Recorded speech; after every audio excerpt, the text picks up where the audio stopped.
lonely life, lonely life.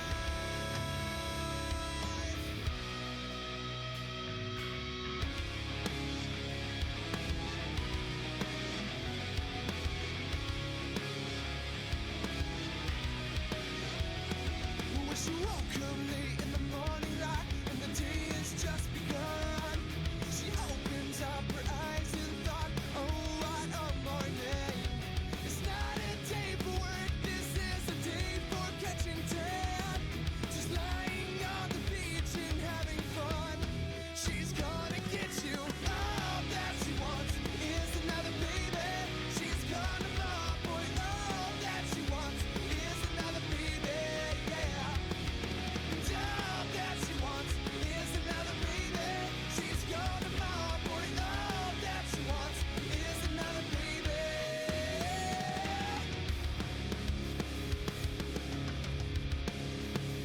So if the day is right and you are in sight, she's the hunter, you're the fox.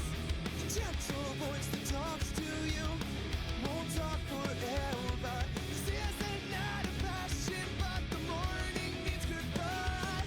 Beware of what she's flashing in her eyes. She's gonna get you. All that she wants is another baby. She's gonna love, boy. All that she wants is another baby, yeah. And all that she wants is another baby. She's gonna love, boy. All that she wants is another baby. Bye bye, bye bye, bye bye, bye bye.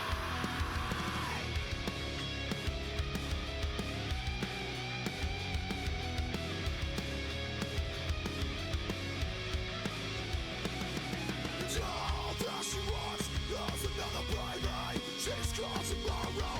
All that she wants is a bye-bye. And all that she wants is another baby. She's gonna love, boy. All that she wants is another baby, yeah. And all that she wants is another baby. She's gonna love, boy. All that she wants is another baby.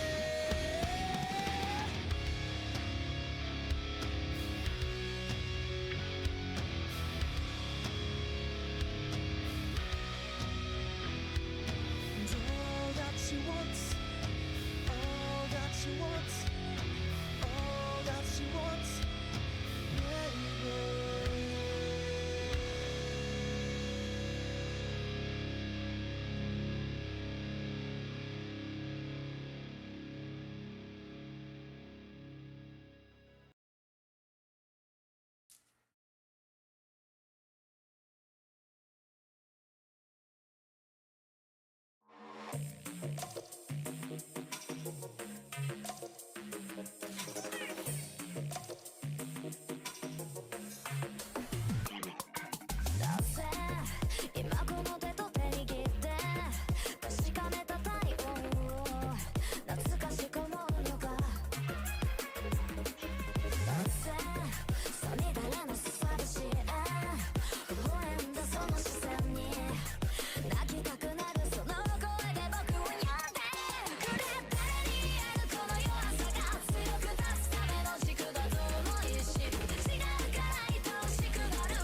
I'm your basic average girl, and I'm here to save the world. You can't stop me cause I'm Kim Possible. There is nothing I can't do, and when danger calls, just know that I am on my way. It doesn't matter where or when there's trouble, if you just call my name. Kim Possible. Call me, beat me if you wanna reach me, when you wanna page me, it's okay. I just can't wait until I hear my cell phone ring. Doesn't matter if it's day or night, everything is gonna be alright. Whenever you need me, baby, call me, beat me if you wanna reach me. Kim here, so what's the sitch? Message clear, I am here. Let me reassure you, I'm never gonna leave you alone. I'm on my way. You can always count on me. When it gets dark, I'll help you see. I will help you find your way. Help you find your way. Doesn't matter where or when there's trouble, if you just call my name. Call me, beat me if you wanna reach me, when you wanna page me, it's okay. I just can't wait until I hear my cell phone ring.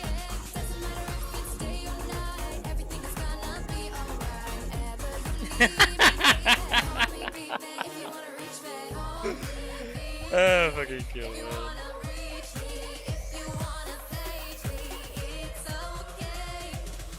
Doesn't matter where, doesn't matter when, I will be there for you till the very end. In danger or trouble, I'm there on the double. You know that you always can call Kim Possible.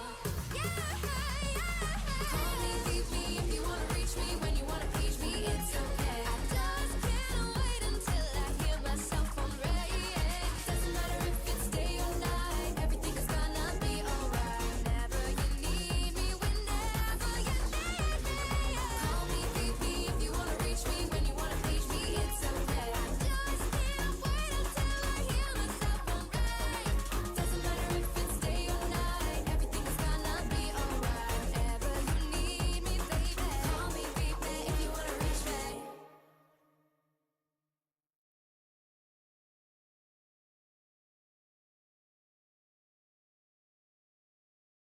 Yeah, you're old.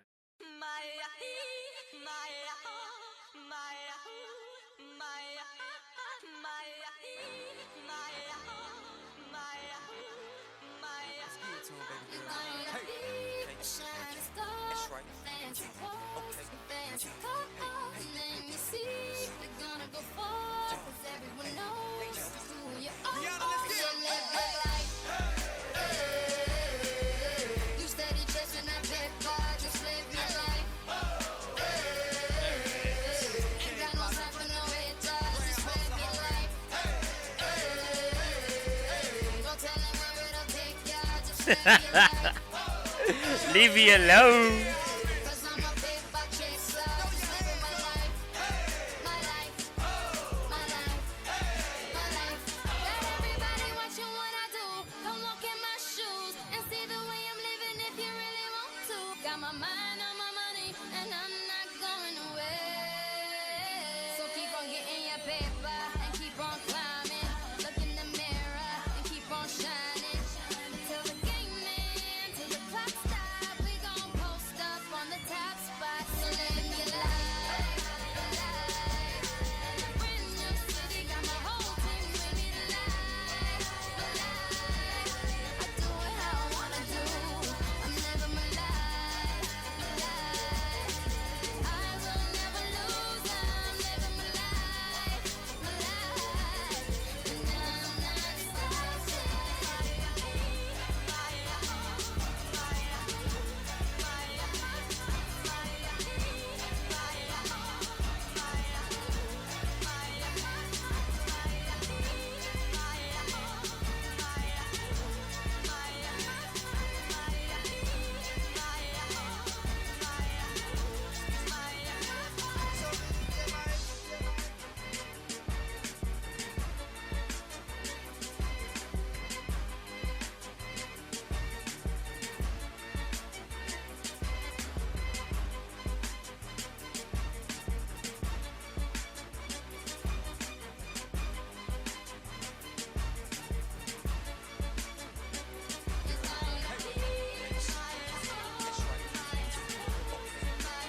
Don't think twice before you listen to your heart. Follow the trace for a random start. What do you need? And everything you feel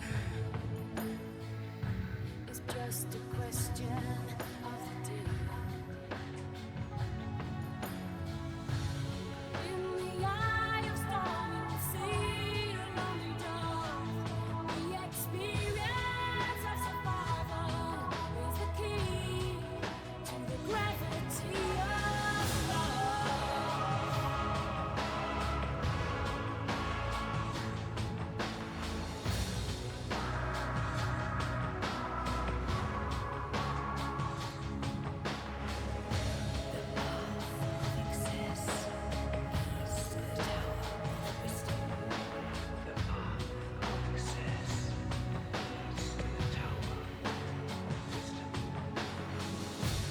Try to think about it. That's the chance to live your life and discover what it is. It's the gravity of love.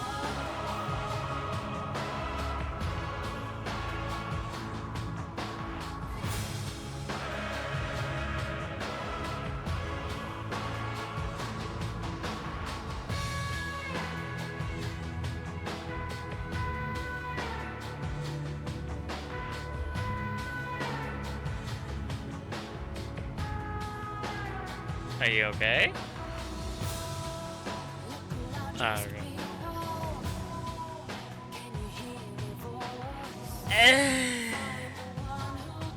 Come on, one brain cell. Work your magic.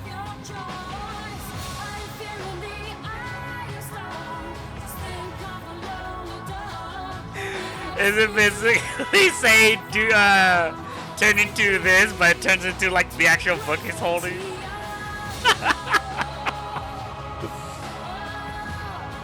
That would be me, and I'll be like Christ little inside.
Everybody come on, let's ready up. There was never a team that's daily up. Put a bullet in them, it's gonna hurt. This is Kings Canyon, let's go to work. Now I got the enemy in my sights. Got your pen and I get back in the fight. They on the run, they thought they got away. Took them down, now the whole unit is KIA. Big guns, go hard. My squad won't stop. Big wins, sights out. Put 'em out, move 'em out. Get down, got skills. Lights out, my kills. More shots, no scars. We won't stop until it's over. I feel like I'm floating over ground. I know that my team will hold me down. We gon' keep on popping them until it's over.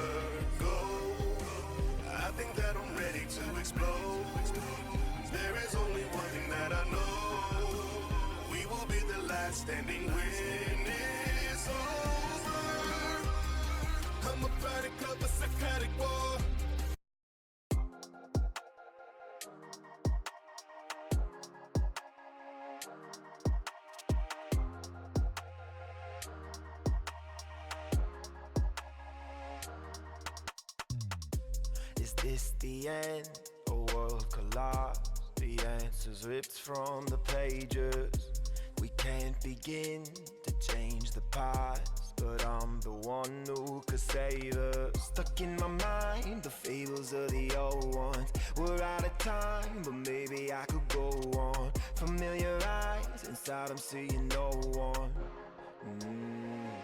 Forbidden land, the life we know. It's in my hand. They try to drown it deep below. We'll rise above, rise above, rise above. We'll rise above, rise above, rise above, rise above. We'll rise above, we'll rise above. They were sent to help, but out of control. Machines we thought we could master. It's too soon to tell, but too late to know. We're on the brink of disaster. Stuck in my mind, the fables of the old ones. We're out of time, but maybe I could go on. Familiar eyes, but inside I'm seeing no one. Oh, I found this audio, and I'm definitely gonna use it, but here. Life we know, it's in my hand. They try to drown it deep below.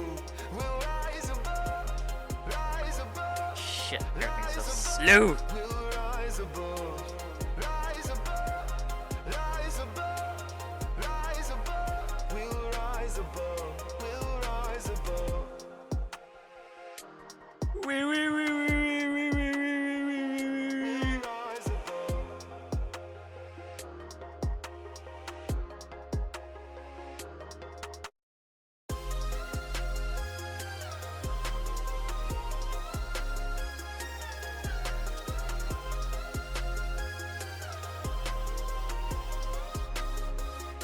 Forbidden land,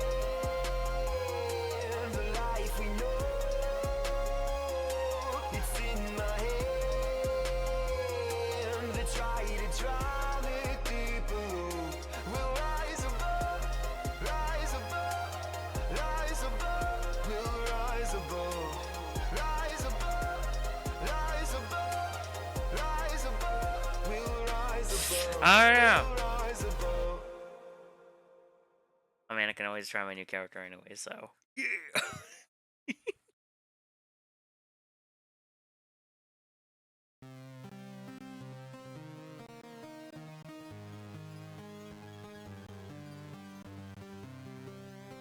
But man, I want a Yacha who would say that to me. Say hello, who are you? And you find from scratch again. Got it alone, talk to you soon. Day by day I'm fading away. We get along just fine. I say everything you like to hear. It's funny how much I feel like I'm looking in a mirror. I can't remember who I am. Everything's a blur. Take me over. How deep down are you like? This is what you wanted, right? Sacrifice all I know. I'm ready myself to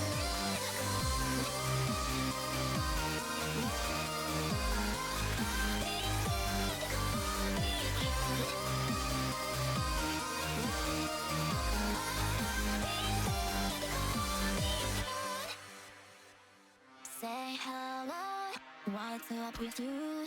I'm starting to talk like you do. Here we go, I'll be gone soon. Day by day, everything has changed. We've grown apart this time.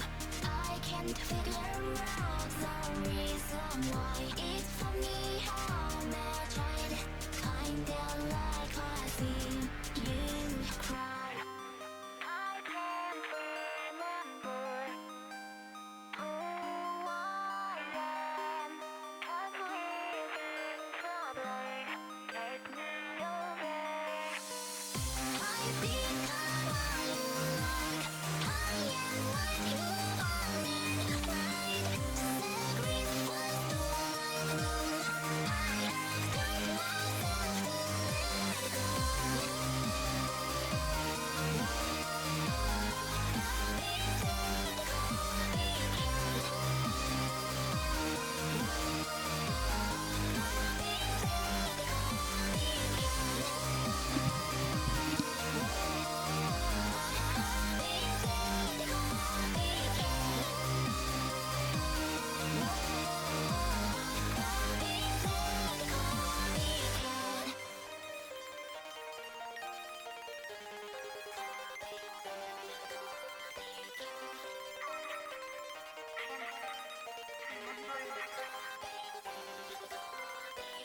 I'm taking the steps. I'm taking the steps, but still so far away. Yeah, I'm making a mess of. I'm making a mess of all that surrounds me. Starting with the friends that I don't tell enough, and the strangers I tell far too much. Priorities aren't in line, and I'm wasting time. Bend my head against the wall till I'm satisfied. And the formula's been known for a millennia. Written in stone. Guess the memo got lost in all the hysteria. I'll never know how to feel it till I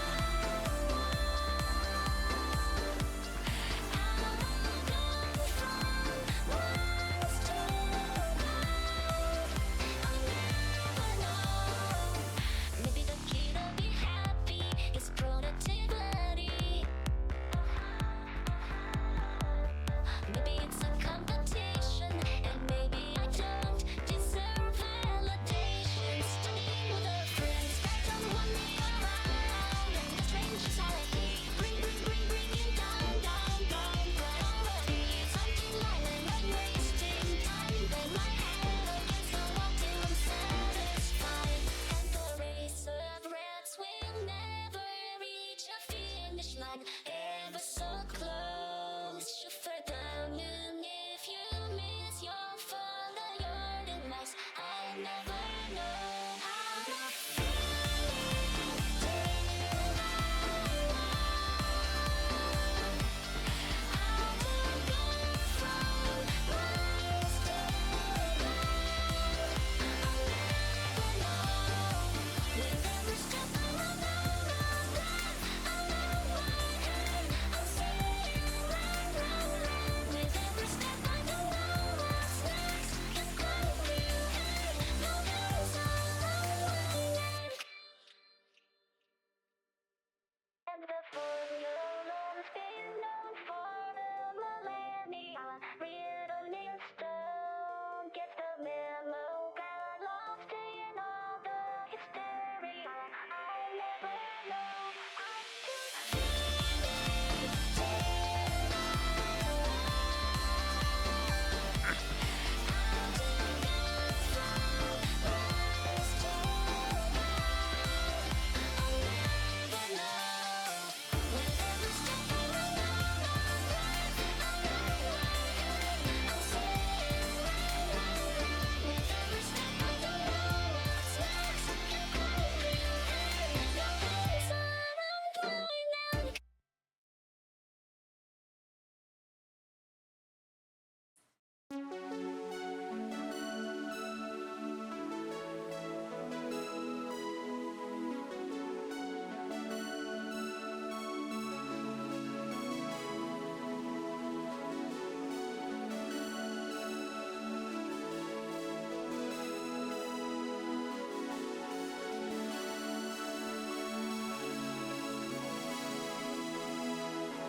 Watch my heartbeat out of my chest. We've done something wrong. Was it you or am I the one here? Taking the blame. Feel my throat sink deeper and deeper. Spin for air. Is it me or are you not feeling this feeling the same? Whoa, whoa, whoa, whoa. I've done everything perfect to instruction. Whoa, whoa, whoa. Tell me you're right. Tell me you're right. Whoa, whoa, whoa,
crying out for you.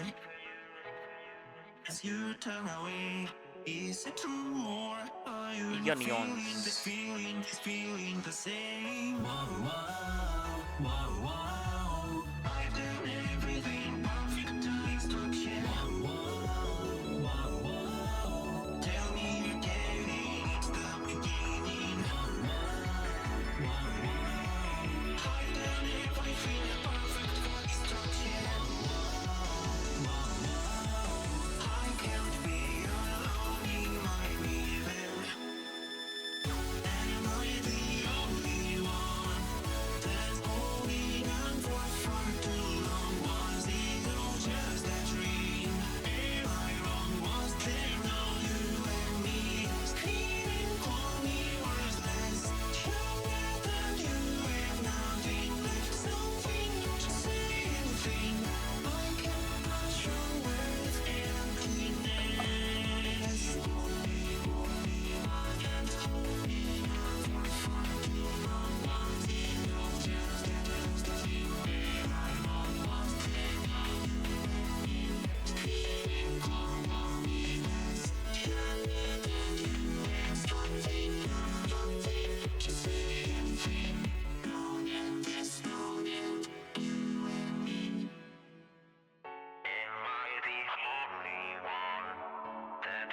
Already.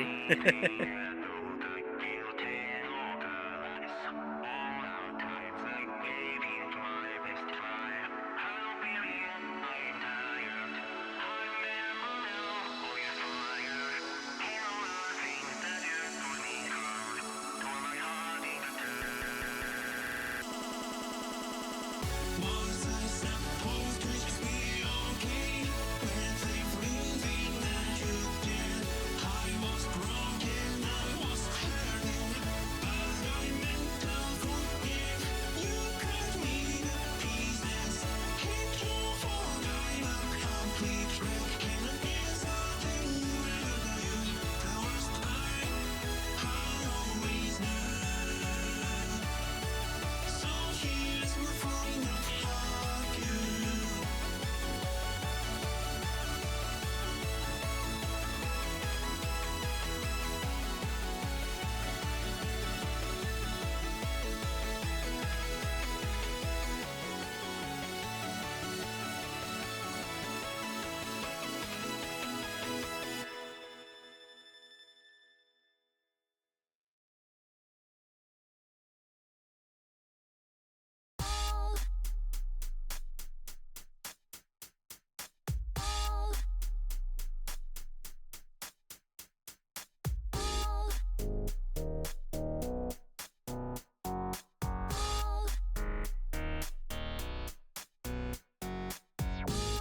It's not a dragon born this little crash. Boy, I didn't know what I was saying for. And I didn't think it amount to much. Oh, baby, you left me wanting more. And I'm repulsed by the way you keep me hooked on this game. I don't know what to do. I'm hypnotized by the way you always know what to say. I can't live without you. I can't speak, I can't breathe. I'm dancing on fire from me. I've lost all sensibility. You've been being obsessed. I can't speak, I can't think of free. I'm losing my head. Oh, you've got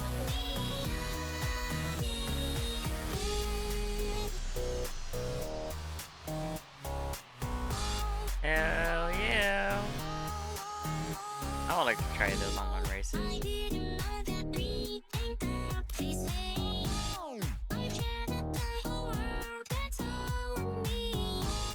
And I fear what would happen if I stay.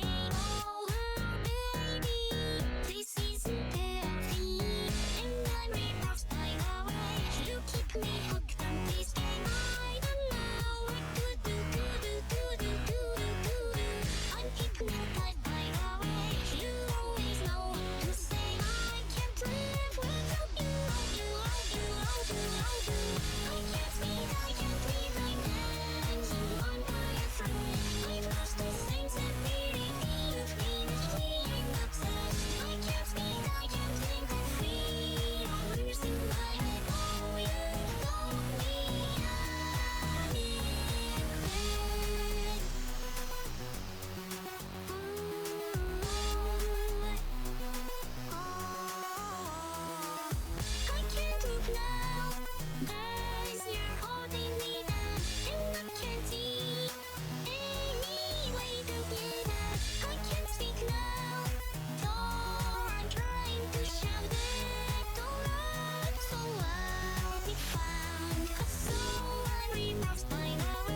I got a condo in Manhattan. Baby girl, what's happening? You and your ass invited, so gonna get to clapping. Go pop it for a plan, pop it for me. Turn around and drop it for a plan, drop it for me. I'll rent a beach house in Miami. Wake up with no jammies. Lobster tail for dinner. Julio served that scampi. You got it if you want it.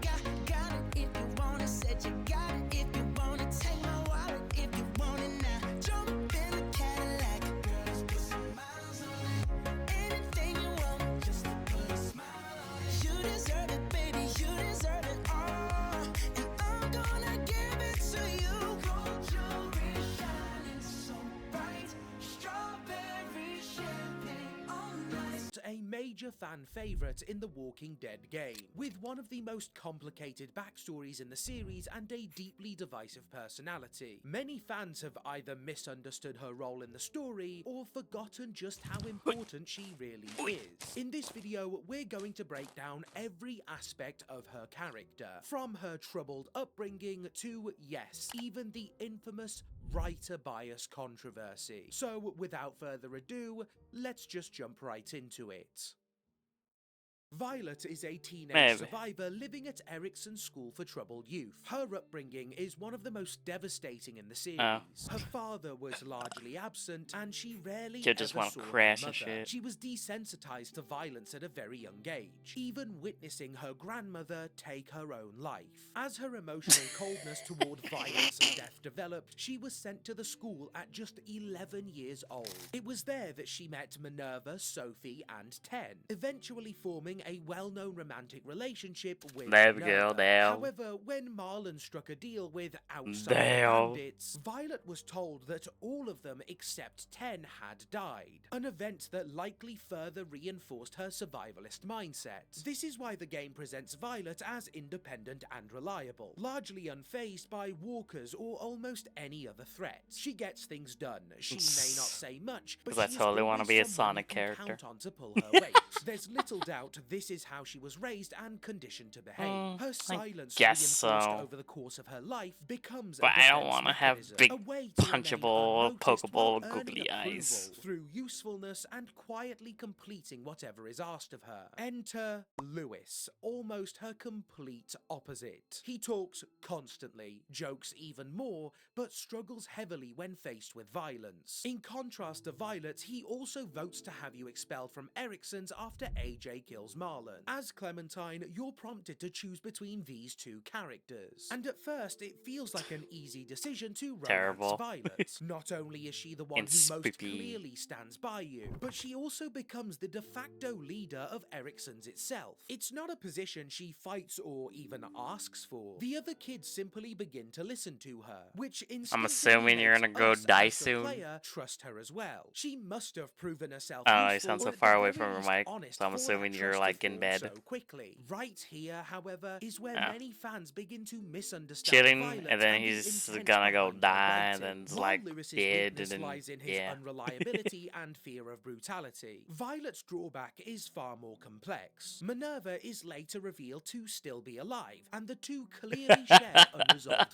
feelings. The caveat here is that Minerva has been completely brainwashed by Lily and the Delta, effectively turned into a child soldier. During the raid on the boat, Violet I find it funny how, like, choosing emotional I think even in my denial family over the too, truth. And or depending whatever, on whether or you chose us to as save well, her, she grows we just into all say, Clement. yeah, Even refusing we're to just gonna go protect die or now, engage which with is her like at all. literally This means, becomes yeah, we're just especially gonna go to sleep. damaging, given that your friends have So been kidnapped casually. and taken aboard, where Violet now serves as both a constant obstacle and someone who actively resents your presence. Depending on who you choose, the romance option you don't pick is always punished. Lewis has his tongue cut out while Violet has her eyes burned. It's largely undisputed among the community that Lewis appears to get the worst outcome. at first glance. He's physically mutilated through no fault of his own, and in doing so loses the very thing that defines his character. This happens in episode 3, which sparked significant backlash at the time and accusations of biased writing, especially since Violet seemed to escape unscathed. However, when episode 4 arrives, Violet's consequences become clear. She not only actively fights Clementine, but also rushes to stop the bomb placed by the Ericksons' kids. We headed towards the boiler room to stop the bomb, and I just... Whoa, slow down, where is she? As a result, her eyes are burned, leaving her with severely limited vision. Realistically, this was never a last-minute change. There is simply no way Telltale could have rewritten an entire storyline, complete with new voice lines and models, within a single month, purely in response to backlash. The biggest misreading surrounding Violet is the belief that her injuries, or the way she receives them, are somehow less severe than Lewis's. But this ignores the fundamental contrast between the two characters. Lewis fears violence and speaks too much, so his punishment comes through another person's brutality. Violet, on the other hand, is the direct cause of her own injury. In losing her sight, she also loses her independence permanently. She feared becoming a burden, and feared her own emotions. And those exact fears are what led her to being burned in the first place. Both characters receive consequences that directly reflect their personalities and deepest fears. Both are changed forever. Regardless of which version of Violet you end up with, burned or unburned, the lesson of her character remains the same. When Minerva finally dies, so too does Violet's attachment to someone who was clearly bad for her. Someone she still loved despite what they had become, much like her own parents. She learns to rely on others and comes to understand that vulnerability does not make her weak, overcoming the emotional coldness that sent her to Erickson's in the first place. Violet is one of the few characters in the series to truly come full circle and complete a full character arc, not just in season 4, but across the entire franchise. Historically, the emotionally cold archetype, paired with the loss of family, almost always leads to a choice between killing them or walking away. Season 4 flips that expectation by showing what can happen when you choose forgiveness and guidance instead. What Violet gains is a second chance at life, one where she can become a parental figure to AJ, or at the very least a close and trusted friend to Clem and the kids. In the end, Violet is a fan favourite for all of these reasons. Her writing is not only impressive, but remarkably cohesive for a series often criticised for discarding its characters. Your actions and the way you treat Violet do matter, but ultimately it's her own choices that shape her fate. That level of agency is exceptionally rare, and it feels like a breath of fresh air within the Walking Dead series. More than anything, Violet stands as a grounded and realistic portrayal of trauma, showing how things you believe you've already overcome can resurface in ways you never anticipate, and in forms you're forced to confront on your own. This video would not have been possible without my members. Gog, Wizard Elf, Eternal Canadian, Fresh Pokemon Hunter, Ross Mo, Beatbox Blade, Johnny, Poopinsock, Alexander Brantley, Jojo My Dojo, The Oasis, Hitomi Bukefink 777, Chesburger, HL2GOAE, Xavier the God, Weiss Belladonna, Elva, Freezing Dice, Fran Senpai React, Absolute Sin, Rowan Lee, Nicholas Paradise, Celine, Toby, Tilda Anderson, Jake Brown, N/A, The Wrangler, Basspat, Zen, Ricky C, Amiko Teke, and Knight.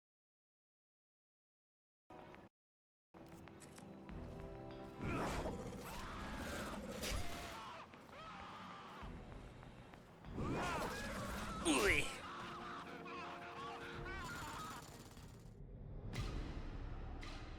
Dark Sector released in 2008, a statement so obvious I debated whether to even include it. A third-person cover shooter with a dreadfully monochromatic color palette? Of course it's a late 2000s era game, when else could this have possibly come out? Besides the Xbox 360 and PS3 releases, it's also on PC, but, well, this is about as far as I got on the Steam version. Nope, still nothing. What is happening here? No worries, I bought the console version a while back specifically for this occasion. I was dead set on covering this game for you all, and about halfway in, I began to seriously question the reason I was so adamant about it in the first place.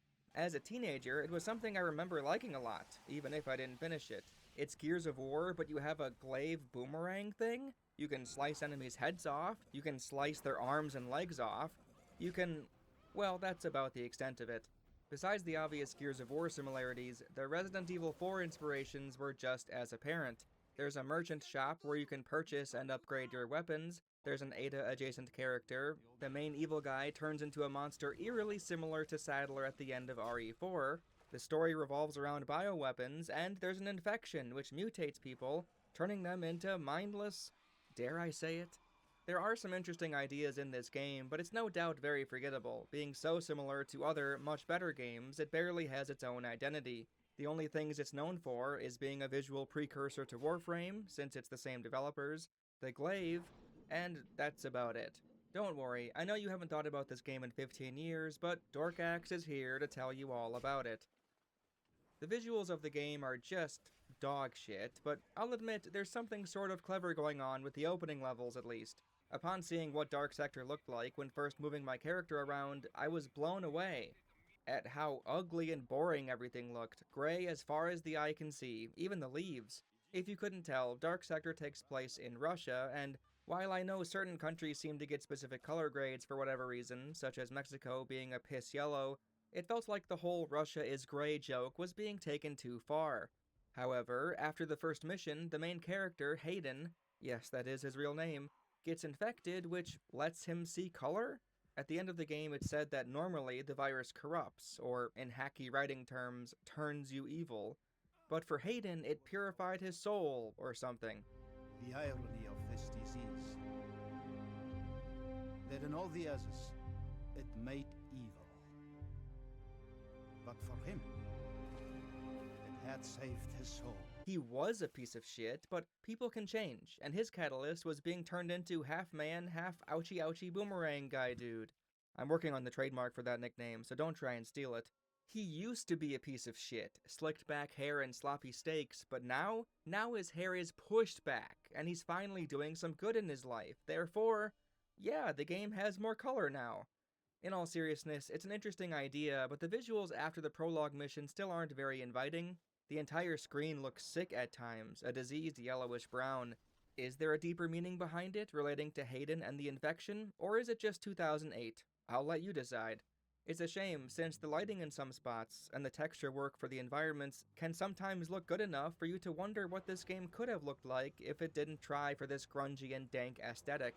The developers said one of their biggest inspirations was Resident Evil, and there are moments where it almost hits that level of cozy but scary vibe, but the needlessly dark environments and the yellow color grading remind you that you're definitely not in one of Umbrella's underground facilities. There's an argument to be made that Dark Sector shouldn't look inviting. There's bags of hazardous waste and bodies all over. This isn't supposed to be a pretty sight. I can get behind the thematic reasonings, but it still doesn't change the fact that the game isn't pleasant to look at. The visuals are at its best in the nighttime sections, since a tad of blue breaks through, offering a thankful change of pace. The brown blobs that make up half of the enemy roster don't blend well with the darkness, though, as they, well, blend in with the darkness. It was hard to even know what was going on at times, especially in a couple of boss fights, as the design of the monster didn't stand out against the surrounding environment. Add in constant screen tearing, poor anti-aliasing, and the nauseating screen shake effect. Boy, this game is a product of its time and budget, alright. In the final boss fight, spoilers by the way, I'll wait. The final boss fight against Messner and his knockoff Sadler arms was the worst offender. You'll want to keep your glaive electrified as often as you can, so you'll be jerking the camera around every 5 seconds to find one of 2 electrical sources. Meanwhile, he grows more tentacles which eventually surrounds you. One of his attacks causes the screen to shake, he throws stuff at you, and given the tight camera, it's often hard to even notice until it hits you, and he even summons more goobers into the battle after a while. This didn't feel like a difficult encounter, but a confusing, hectic New Year's Eve party that I was dragged into. Worth noting that you're meant to use the electric glaive on the eye holes of the tentacle arms, but the hitbox for them is deceivingly tiny, so much so that the game inadvertently convinced me that wasn't the solution, as I had clearly hit the things many times over, just a couple centimeters too low or high. Lack of clarity seems to be a running theme with the boss fights in this game, but we'll get to that later on. At the very least, the visual of Messner sitting in his little high-chair throne was hysterical. Not worth the hassle, but still, funny nonetheless. Even if the weak points were perfectly conveyed, and it wasn't a chore to track everything in a battle space, it still looks awful at times. There were quite a few moments where I thought to myself, this is what they wanted the game to look like? The main one being at the very end, with the final boss of the game once more. Continued spoiler warning. Okay. The Deathblow cutscene itself is a claustrophobic mess, completely failing to impart the significance of what's going on. The main takeaway from this scene is that Messner is controlling Hayden Bobaden's mutated arm, or at the very least blocking him from retrieving the glaive like he always does. You're one of us, he says, since Hayden and Messner were both infected by the same disease. Hayden then has to catch the glaive with his left hand, something he's literally never done in the entire game, to finally finish Messner off. He had to use his human self to save the world, not the part of him that's becoming a monster, which he's been relying on for the majority of the game.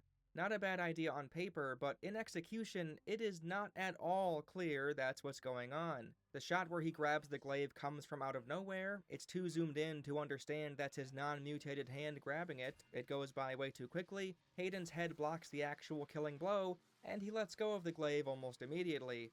Why not slowly zoom out when he initially catches the glaive, to revel in the moment? Why not keep Hayden holding on to the glaive when it's in Messner's head for an extra second or two? Why not show a different camera angle so we can see more of the motion itself? Listen, I've taken a singular film class, you could call me an expert on the topic, so I get that sometimes A plus B is supposed to equal C, but this is your finale, the climax for your supposedly badass character, and he does a supposedly badass thing, but it's like the game wants to keep you from understanding how cool of a moment this really was. With how it plays out currently, it's like a mundane event. Boop, catch, kill, move on. Okay. There's so many better ways this scene could have been handled, but I won't go further down this rabbit hole. There is one part about the visuals I unequivocally like. Dark Sector features a lot of gunk to ignite with your glaive. It turns a green color as it burns, and it's quite eye-catching. I took chemistry class once. Green flames mean these things are made up of copper, maybe? The puzzles you'll solve mostly see you finding fire, ice, or electricity, throwing your glaive in, rushing to the puzzle spot before the elemental effect wears off, then tossing it at the thing to remove a roadblock or activate a switch. At one point you'll use the ice to freeze some water for you to walk on, but that's the only time that idea comes into play, bafflingly. Same with the ice spires you can create, which act as a makeshift cover, I guess? Never saw it again after this one room. Incredibly odd. The glaive being used as a puzzle-solving device works well enough, and it's fine for what it is, but rarely do they ask you to do anything complicated with it, and because the source is always in the environment, it runs into the same missed potential Luigi's Mansion had with its elemental puzzles. If you simply had fire, ice, and electricity as options to use for your glaive, a la fire, ice, and light arrows in Zelda for instance, you could use them in combat more often, and they'd all be possible solutions, meaning the non-solution elements could act as noise, incorrect options to provide ambiguity. There wasn't enough noise when it came to the puzzles, it was almost always straightforward. Once you see a doorway or a ladder blocked by infected gunk, you know fire has to be around somewhere. There were times where electricity was available with nothing to use it on, so maybe I'm generalizing a bit too much, but for the most part, besides one or two edge cases, you won't have to think all that hard. There's three that were a little more elaborate, if only slightly. Turn on the gas, throw electricity into it to make fire, use it on the doorway, and then use that same fire source later on. A different one in the cemetery has the same beginning premise, but you then have to run all the way back to the starting point, lighting torches as you go. There was also the gunk in the mech boss fight, which threw me for quite a while. No fire in the area, and you need to clear it to access the rocket launchers. Ah, there's a truck nearby, so blowing it up produces fire. There you go. Not bad. Personally, I'd like more Zelda-esque puzzles with the glaive. After a while, it's quite a lot of combat with barely any breathing room, but what's here is okay.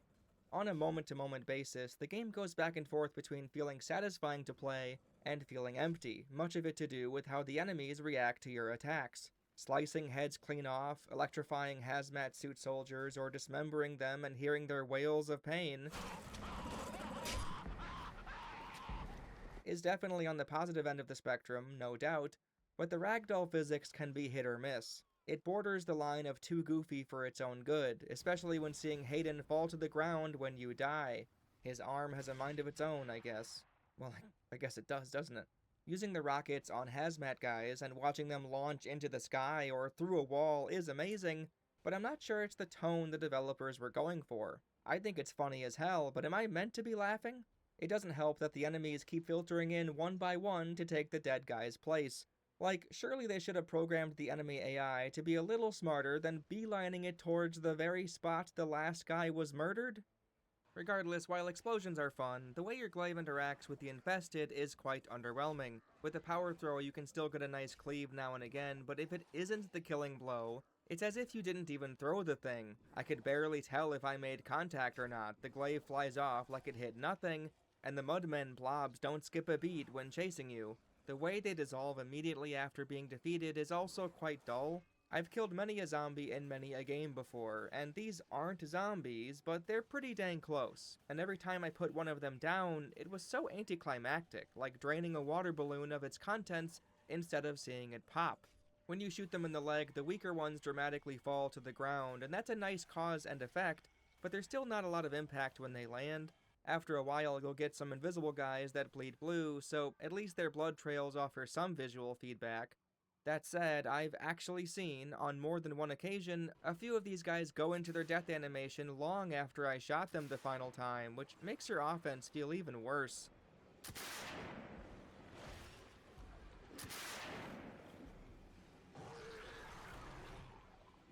Mix that with the fact that sometimes these guys just stand around waiting for you to shoot them. Man, this game can feel quite janky at times. The execution finisher mechanic isn't the answer either. It feels lifeless and boring. When the enemy is weak enough, or stunned or something, they'll turn red and be open for an instant kill. This is clearly meant to impart a sense of badass catharsis, but nothing about the visuals or audio sell the act. It's like we're wrestling with a big stuffed animal. The camera slowly panning around and the slow-mo into fast effects certainly don't do it any favors. It lacks the oomph it should have.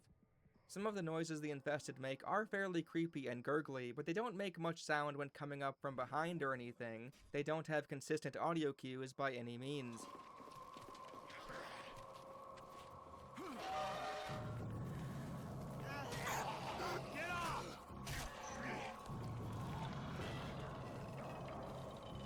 Some of the audio is nice though. The guns are loud and sound surprisingly strong.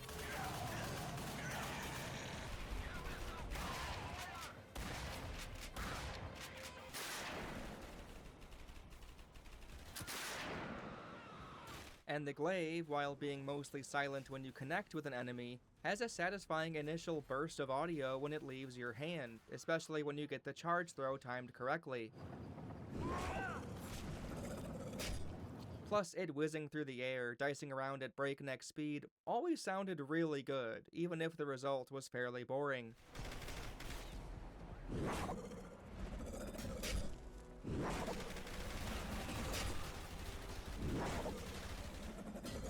The loudness is distance-based, so it getting quieter when at its apex, only to crescendo back up as it arrives, is great. You'll eventually learn how to control the glaive in the air in slow motion, and the audio matches as well as you could hope.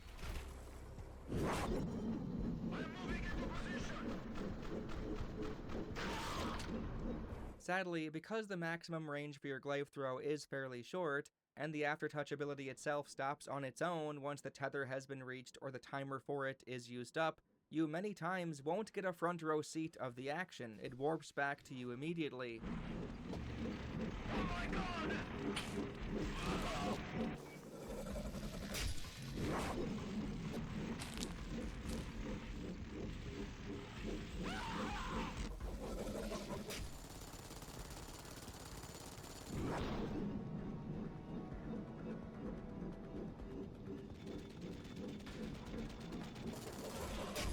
Did I even kill this guy? It looks like I might have. Nope, he's still there. Okay. One really cool detail about the glaive is that it also acts as your light source in the dark. I figured the flashlight button would be something standard like turning on your shirt-mounted flashlight, but no, it turns your rotor of death into a glow stick.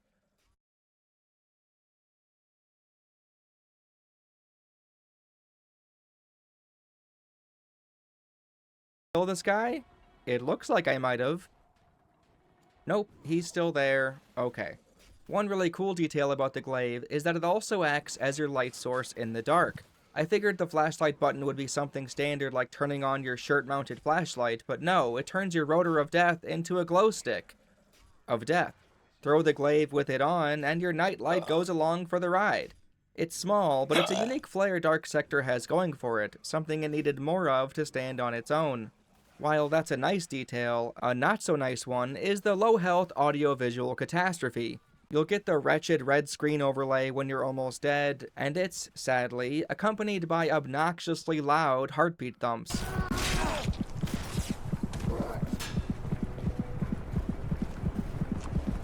I understand wanting to convey that the player is in danger of dying, but making them wish they didn't have eyes or ears for 5 seconds is a solution that hurts as much as it helps. Contrast that to the Gears of War icon in the middle. It shows you how close you are to being killed, yet it doesn't make the entire screen ugly, nor does it pester you with dumb sound effects. Getting to the gameplay a bit more now, the core mechanics center around shooting and throwing your glaive, either for rudimentary puzzle solving or for taking out enemy forces. There's 2 groups of enemies, the Messner hazmat suit soldiers and the infested zombie guys, and initially it seems pretty clear that with one you'll be taking cover, and one you'll be running around freeballing it, but near the end it reverses to an extent, or at the very least becomes more freeform and interchangeable once the shield is introduced, along with the infected assholes who fire at you non-stop. The cover system was becoming more and more popular during this time in gaming. It already existed in a similar format with the N64 game Winback, but Gears of War is what really ushered in this new style of hiding behind sandbags. I remember being impressed with it as a teenager. Whoa, you press a button and it snaps you to a wall? Amazing. When going back to Halo afterwards, it felt awkward and clunky to have to crouch or hide behind walls and obstacles manually, like a caveman. That's not even a mechanic. It's so much worse, I thought, but no, I was a teenager who was afraid to talk to girls. Perhaps unrelated, but seriously, I don't know why I thought the A-button contextual method was inherently better than utilizing obstacles in the environment freeform. But now in my 30s, I can appreciate them both about equally when done well, and in Dark Sector, the cover system is, well, hit or miss. In many situations, it's already more advantageous to simply stand behind a wall, since your target reticle is all that matters. You can still hit the enemy, even if the gun itself is being blocked by the environment. Why risk popping your head out in the open with the cover system if you can peek around a corner with full protection? Putting aside that exploit, the cover system in Dark Sector is serviceable but sluggish, and in the worst of times, practically unresponsive. Your character and your camera have to both be looking at the barricade or wall you're hoping to hide behind, otherwise you'll roll into it sideways or something. If you're desperately trying to protect yourself from gunfire, it's quite frustrating seeing Hayden fail at something so basic time and time again, and worse, when you want to keep rolling, you might warp into cover when you don't want to. It's the worst of both worlds, hooray! There's also no impact, no slamming your body into the obstacle, so inherently it feels weaker than it could have. Hard to get across the sensation of instant safety when it feels as limp as when you completely flub the controls and dive head first.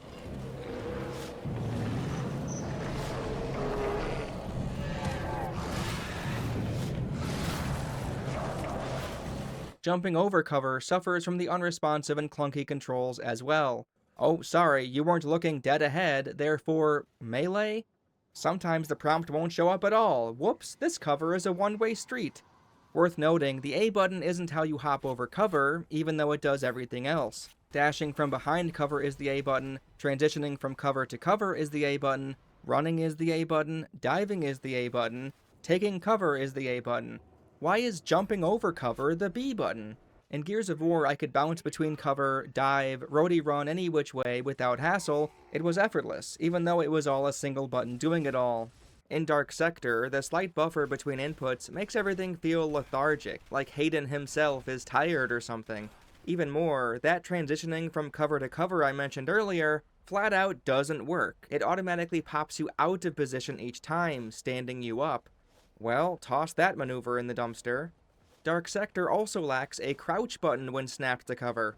If your back is to a wall upright, but the enemy can still clearly see you, you can't do shit about it besides move to the cover that's lower, even if it's in a less advantageous position. Hell, sometimes even when all the boxes are checked and it's working as expected, you'll still be vulnerable somehow.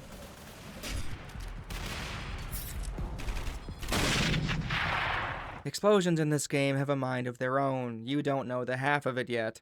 Blind firing is also absent when in cover, and that goes for both the guns and the glaive. Considering the glaive is really only useful in big firefights if it's charged up, having to poke your head out to start the glaive charge is obviously less than ideal, meaning another reason to just stand behind a wall if you see one.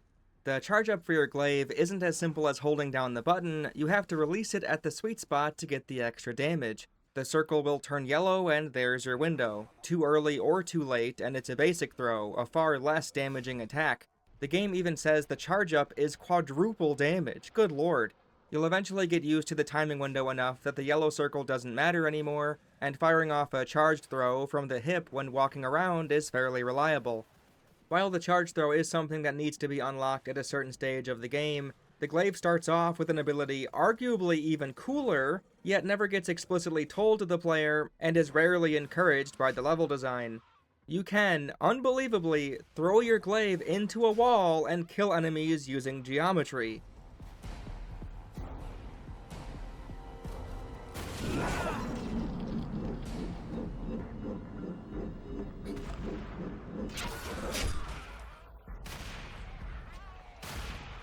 This is incredible, full stop, especially with how it mixes with the aftertouch ability.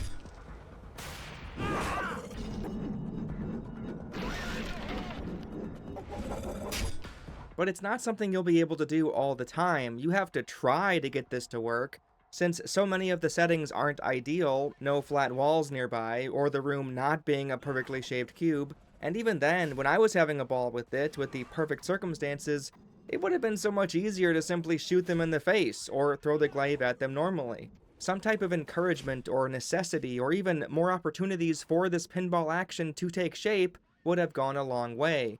It's super rad that you can do this, but I feel like it's usually a happy accident and nothing more. The infection grants new powers to Hayden and his glaive as you go along. Some I already mentioned, like the aftertouch and charge throw, but there's also the elemental energy pulse, invisibility, and shield as well. For the energy pulse, I straight up forgot about it. I used it the moment after it was taught to me, then ignored it for the rest of the playthrough. Afterwards, when remembering its existence, I went into a couple chapters to test it out some more, and I don't think I missed out on much. It's a cool idea though, mixing with the aftertouch ability pretty well.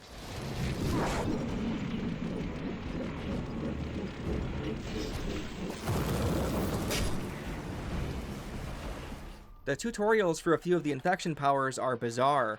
The stealing power, where you throw the glaive and it returns with the item, is used at first to grab a C4 from a high-up ledge so you can use it to blast open this door.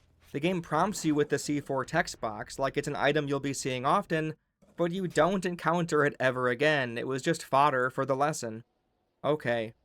Another baffling decision was the tutorial for the shield power. It tells you to use it to block and reflect this rocket turret, but unbelievably, the turret can't be destroyed? I wasted more time here than I'm proud of, thinking surely there's no way they would tell me to use a reflect power on something that's invincible, right? But lo and behold. The shield is pretty great though, even if I'd prefer a clearer HUD on when it's available, and a designated queue for when it's about to shut off. It's always the same length of time, but having to keep it in mind on my own felt a little silly. The camouflage is mostly used for sneak attacks, or getting through a few motion-locked doors. Nothing crazy.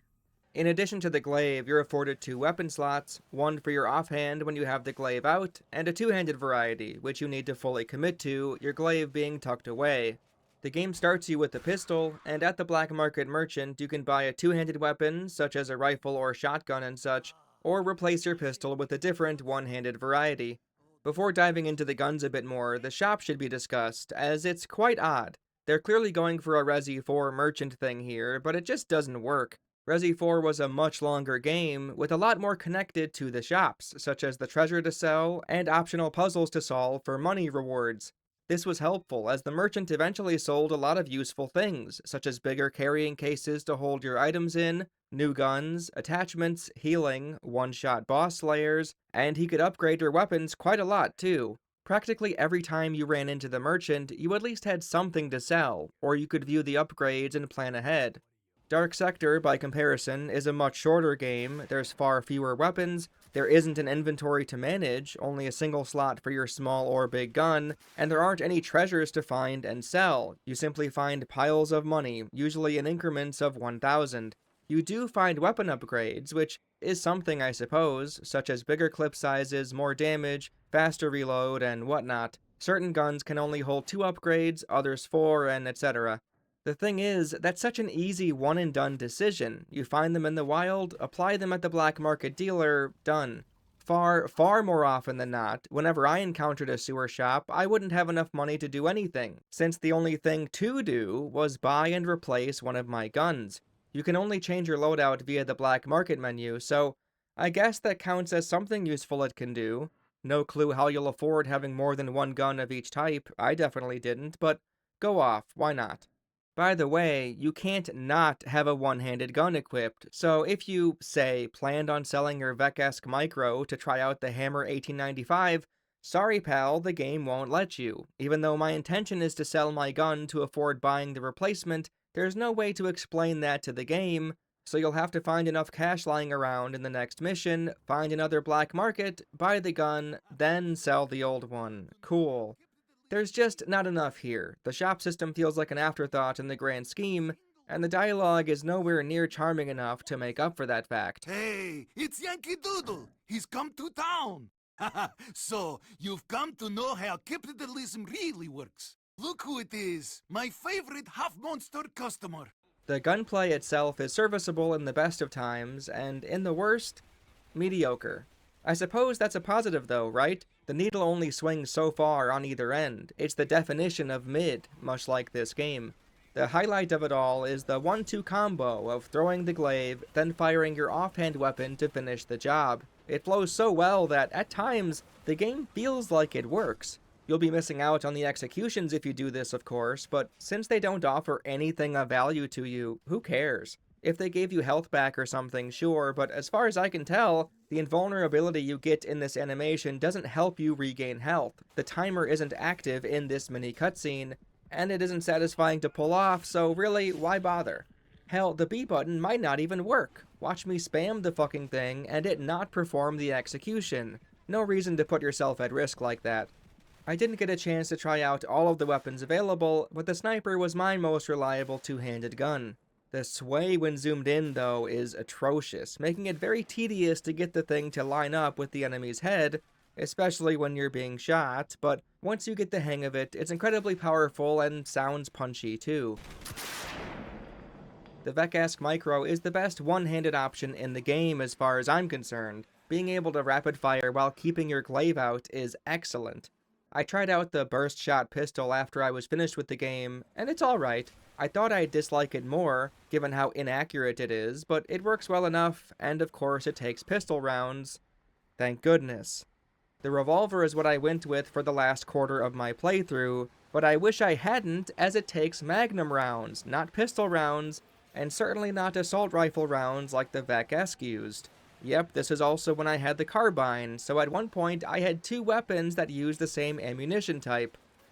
Oh boy, how fun. Glad I sold my Uzi at a terrible price. Oh god, what have I done? A huge point in the game's favor, even if it's very minor, is that reloading doesn't get interrupted. You can throw your glaive or roll around or even melee mid-reload, and it won't reset the process. Very nice to see.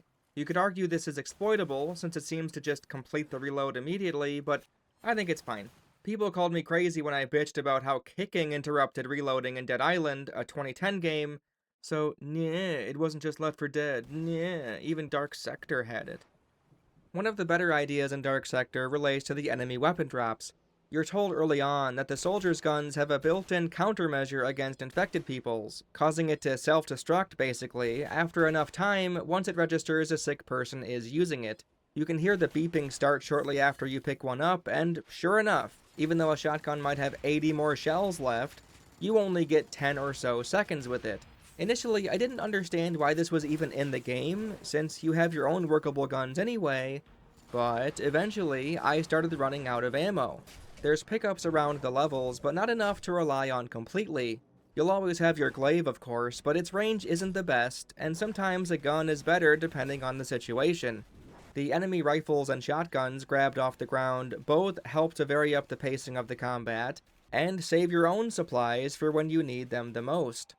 While heisting enemy weapons or using your glaive are fun ways to save on ammunition, the melee option is severely lacking, to the point where it might be a better game without it. The B button swings your glaive, and even though your glaive when thrown is a force to be reckoned with, and in executions it's shown to be a killing machine, for some reason when you melee, it's as ineffective as an umbrella in the snow. Its impact is non-existent, both visually and audibly. The animation itself looks wimpy, and the damage it deals is negligible.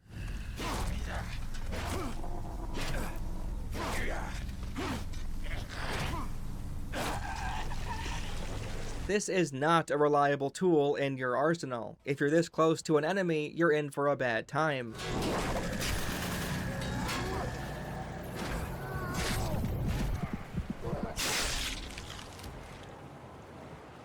Speaking of having a bad time while saving ammo, the turrets are unfathomably terrible. Genuinely, I've never encountered a gun in any game that feels this bad to aim and shoot. The reticle is already massive, and it's impossible to keep the thing steady.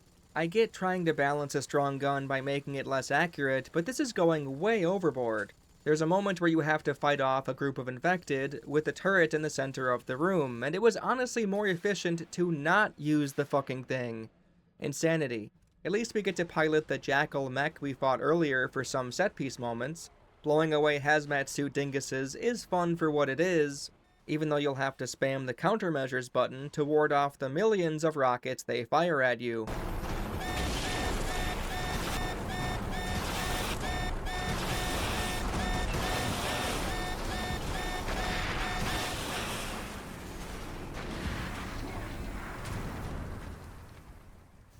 Since there are two enemy factions, the developers had the good sense to pit them against each other in certain areas, resulting in some fun triple threat matches.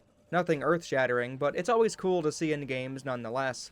While the majority of the common enemies are straightforward, the bosses and mini-bosses are a different story. The way a few of them deal damage, behave in combat, and notify you that you've dealt damage to them is incredibly strange. The heavily armored guy with the chain gun gets my vote for worst enemy in the game, if only for his downright atrocious AI.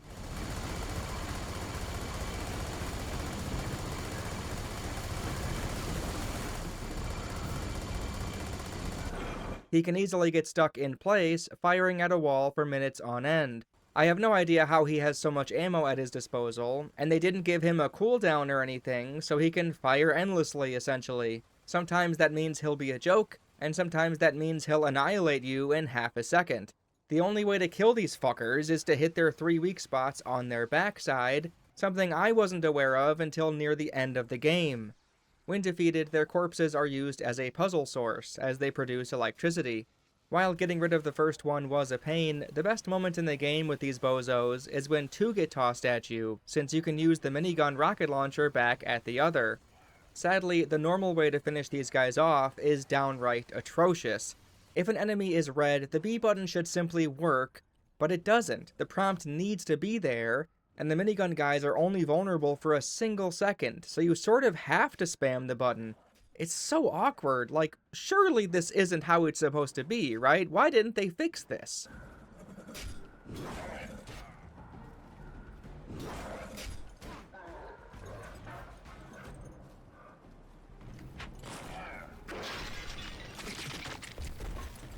The guys with the shield are fun to take down for the most part, chuck the glaive at them and fire when they're exposed. But be careful, if they get too close or sneak up on you, they'll kill you in a single hit. Huh? So often damage in this game is either nothing or instant death. Speaking of that, the mechs are the worst bosses in the game, and that is truly saying something. The goal of the first encounter is to grab the launcher and the rockets around the arena, and keep pelting him with explosions. He normally fires off his machine gun over and over, but be careful, as out of nowhere he'll switch to a rocket launcher of his own that instantly kills you. There's no telegraph or pattern as far as I can tell, just be behind cover if you can. Actually, even if you're behind cover, it might kill you. It's a terribly clunky boss fight. Oh, by the way, when you finally win the day, don't throw your glaive at an explosive barrel for fun, as it very well might instantly kill you somehow. A lot of that going around these days, huh? Chain gun guys, what do you think? The big gargantuan infested guy was previewed quite well, as he showed up and caused chaos earlier in the game, during Mission 3 or so.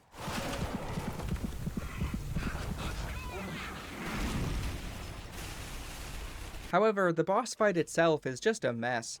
This game does a horrible job of indicating when you've dealt damage, and this is no exception. I still don't know what I did to eventually kill him, but I kept setting him on fire and dodging out of the way when he charged.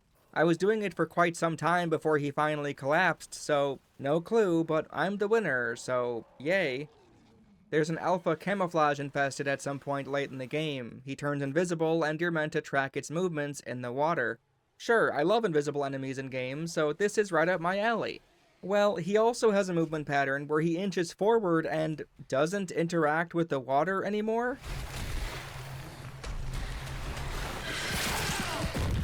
It's pretty confusing, but that isn't even close to the main issue with this fight.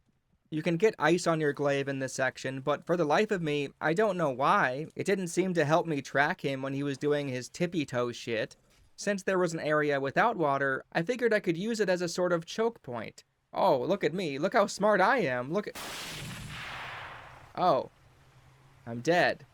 Yeah, if you go towards this door, the one that's open until you walk too close to it, more often than not, it's an instant death.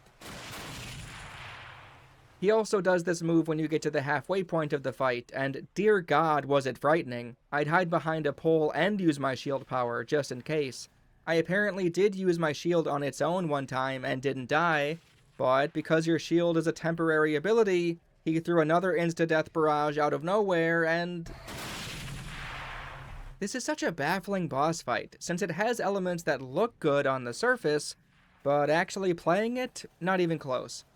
Something I learned after a while, though, is that this dork is all or nothing. In fact, the only thing that can kill you is the projectiles. His ambushes are a single melee swing, which almost kills you, but he always backs off, meaning those won't ever kill you. You can even stand with your back against the wall, and he can't hit you at all. They really botched this fight. It felt like every new boss was another chance for the game to screw me in one way or another, and where it reached its pinnacle was with the Nemesis encounter. This look-alike body armor thing is what infected you at the start of the game, and kicked your ass midway through. Now it's a true one-on-one, except my stupid ass was completely out of ammo, and the game didn't offer me any in the boss arena, so I was stuck with the glaive, and only the glaive. This clearly wasn't tuned around only having the glaive, as a single throw will, at best, knock their shield away for a brief moment, and that's about it. You can't throw your glaive fast enough to be able to take advantage of this opening. You need a gun for this. You better not try to melee either, by the way, as, you guessed it, this boss can kill you in a single hit. What a cool game. Sometimes it starts a button mashing contest, I don't know what triggers it, and unfortunately, failing it, something I did as a test, felt more impactful and satisfying than succeeding it. And felt better than every one of my executions put together. The cutscene at the start shows Hayden using his invisibility power to sneak up on her, but every time I tried it, she instantly started backflipping all over the place, or simply dodged out of the way. Given that she can kill you with a single hit, I'm not sure why they bothered with that opening cutscene, since getting close to her obviously isn't what you should be doing. Basically, you can't actually deal damage until she charges up her blade with electricity. You have to dodge her throw, toss your glaive into the sparks, and now you can destroy her shield, leaving her open for more glaive throws, eventually offering a red highlight button prompt move. Do this 3 times. Yes, your only way to fight back, with guns or not, is to rely on her offense. You're completely reliant on this boss doing a very specific attack, and for the life of me, I couldn't figure out how to properly bait it. It felt random. I tried the boss fight again after I finished the game, with ammo this time, and it, well, didn't help all that much, but I guess it sped the process up a little, causing her to go into the electricity thing sooner? Not sure. On the topic of this fight with the metal suit-wearing doppelganger, the suit itself is a complete mystery. You acquire the suit of armor in the final quarter or so of the game, and it's clearly meant to be a big deal. Hayden was despondent after he got his ass whooped by the Warframe lady, and the only thing that made him regain his hope was getting that second set of armor. Then there's the reveal, which has the door blow off its hinges for no discernible reason. What, are we meant to think Hayden with these shitty swings knocked it down? No shot. And you know what this fucking suit does, this end game upgrade? Basically nothing. You don't get affected by the nephron gas the hazmat suit guys throw, and boy, I think that about sums it up. The other suit-wearing shithead gets to be impervious to bullets, why not me? Remember, we just got our ass kicked by the Nemesis, we go and find the suit, and now we're supposedly strong enough to take her down? Huh? Why is this suit even here in the first place? What's happening in this game? On that note, let's just get to the story. Dark Sector's narrative is needlessly opaque, hiding backstory information about Hayden for no real reason, and then disclosing it in bits and pieces through dialogue instead of showing us firsthand. For instance, at the start, we don't really know why Hayden is the one on the mission. It usually wouldn't matter a whole lot, but the very first words spoken in the game are, "I can't do this again," raising questions immediately that go unanswered for quite some time, and even then it's not definitive. Messner says, before infecting him, that Hayden was labeled as psychotic and unfit for duty. Oh, okay, well that's interesting to know. Not sure how he knows this information, but sure. A little more into the game, we learn that Hayden, at some point in his past, murdered civilians whom he thought were infected. He wasn't ordered to, but they had to die, he says. I want to hear you say it. You didn't have any orders, you acted alone. I knew they needed to die. I knew they were sick. For Christ's sake, Hayden, they weren't sick. No, I was. I am. Well, alright, I suppose we could assume that because he disobeyed orders and killed those people, he was court-martialed or something, labeled unfit for duty, but was sent back in for this extremely dangerous mission as retribution, since it's so hazardous? Well, we learn from Messner later that he had the same injections and psychosis that Hayden had, that the agency primed them both to be bioweapons of some sort to become a super soldier infused with the infection. Alright, so, Hayden killed the people, was labeled a psychopath, then chosen for this program, injected with the stuff, then sent on this mission to be infected eventually? Well, actually, at the very end, when Hayden meets with Dixon, the agency commander who sent Hayden here in the first place, Hayden then puts the pieces together and says the injections happened first, which he believes is what caused him to go psychotic and murder those people? Huh? How is this the best way to convey these backstory events? I'm not even sure which one of these is meant to act as a surprise reveal, since we're trickle-fed information, causing none of these explanations to hold any weight. Instead of one or two big moments in the story where things finally get explained and make sense, it was tossed into a blender, and the devs chose at random which characters should regurgitate which bits of lore. It's also unclear if Messner and Nadia were a part of the agency Hayden is with right now, since their connection with each other is never outright stated or shown. We just get some vague references to prior events, and that's it. It's pretty clear they're going for a Leon-Ada Resident Evil 4 type of relationship with Nadia and Hayden, but Leon and Ada met in Resident Evil 2. RE4 was building off of their meeting in the first game, whereas Dark Sector skipped to the RE4 part, and it feels completely flat and unconvincing as a result. Speaking of that, how on earth would they think it makes sense to disclose the Hayden killed people without being ordered backstory through dialogue with a character whom had only been on screen once, and that wasn't even the point of the scene? Infected. Like moths to a flame. Nadia. Are you paying attention? This transmitter is hidden in an old bunker inside the Lesdrian catacombs. That's it, that's the extent of Nadia until she walks in and pukes out exposition.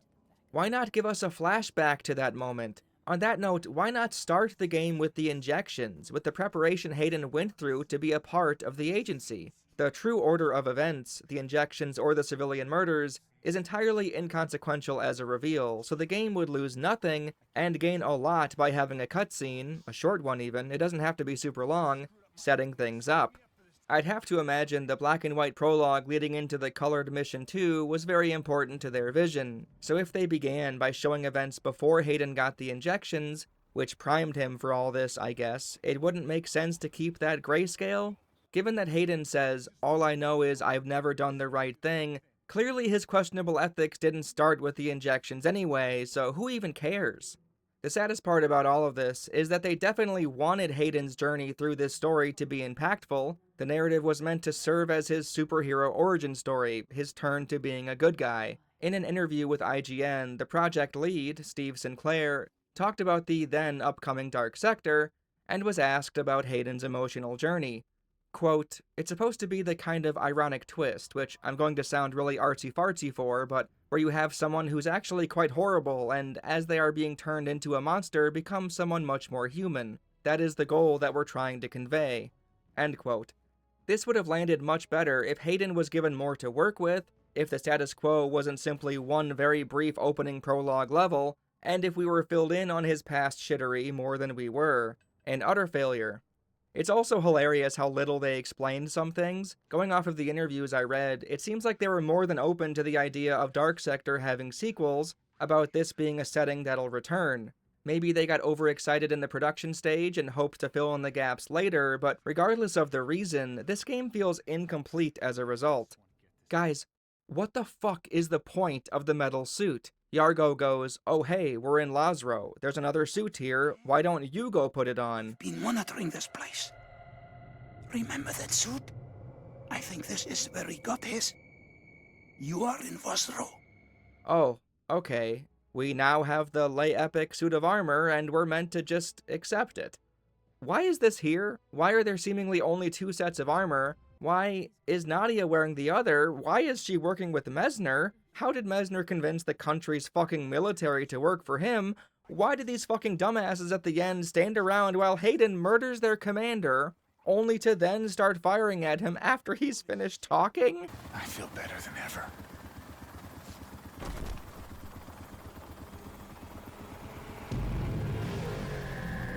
Oh man, I'm so done with this story. The infection element itself is interesting, if only for the source of it all. Some sort of salvage operation dug it up from the ocean, and Messner even says he hears millions of drowned voices in his head, calling out. He's trying to summon them all here with the vault, which is ultimately what we're meant to stop him from doing, and we succeed. Cool. I think the shot of Hayden walking away with his painted-on suit is goofy, but this whole game is goofy, so fair enough. Where is Hayden gonna go now? Nobody knows, because a sequel never happened. They instead had to go to Warframe, which is a very popular game, and it's going on for a lot of years now, so honestly, kudos to them. Hang on, we aren't done yet, though, as Dark Sector featured an online multiplayer mode in addition to the main campaign. Watching some people play it via YouTube, the resemblance to Gears of War is even more striking than before.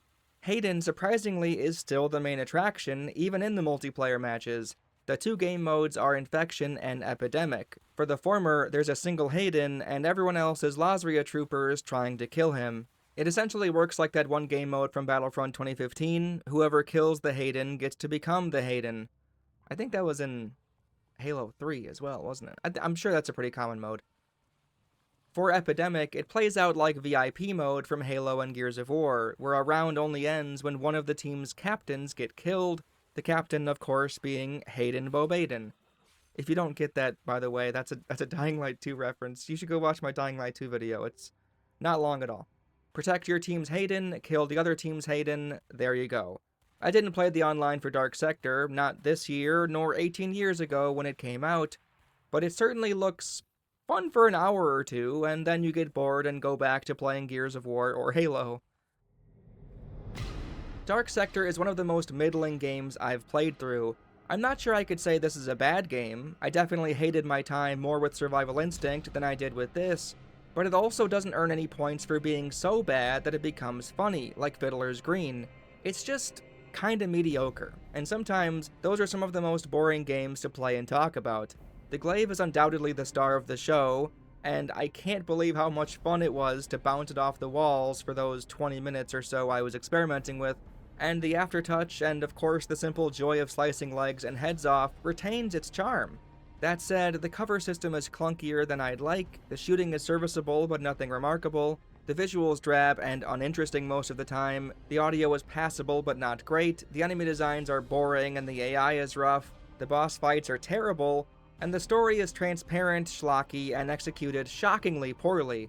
I'm sure if you liked this game as a kid, it might hold a special place in your heart, and I won't take that away from you, but personally, I think there's a reason I never finished it when I was 15. Even at my edgiest age, the edge was too strong with this one.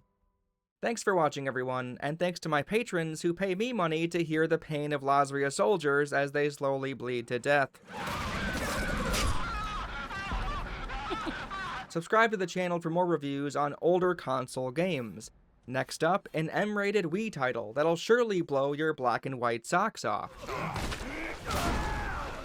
That's it for me. Have a good one. I'll see you next time. Wow.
Wow.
Wirklichkeit nicht mehr als das erkennt, was sie ist, kann man daran zerbrechen.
Of fame.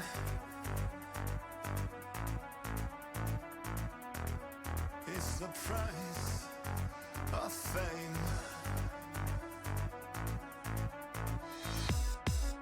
It's the price of fame. Of fame. Pick your poison, choose your pain. It's the price of fame. of fame. Pick your poison, choose your pain. It's the price of fame. fame. Pick your poison, choose your pain. It's the price of fame. Pick your poison, choose your pain.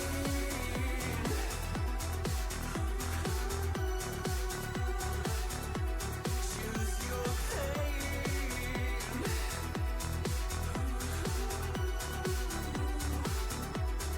Choose your pain.